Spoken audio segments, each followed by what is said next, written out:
आता आपण बनवूयात राईस,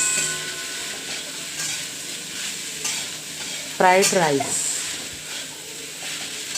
फ्राईड राईसमध्ये कांदा, लसूण, जिरे, हळद, तिखट असं मी घातलेलं आहे. वरून कोथिंबीर छान पेरूयात. मस्त भात हलवून घेऊया.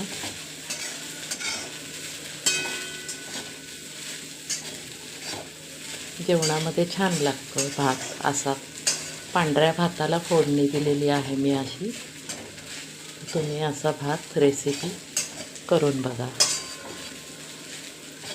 रेसिपी आवडली असेल तर लाईक करा, शेअर करा, सबस्क्राईब करायला विसरू नका.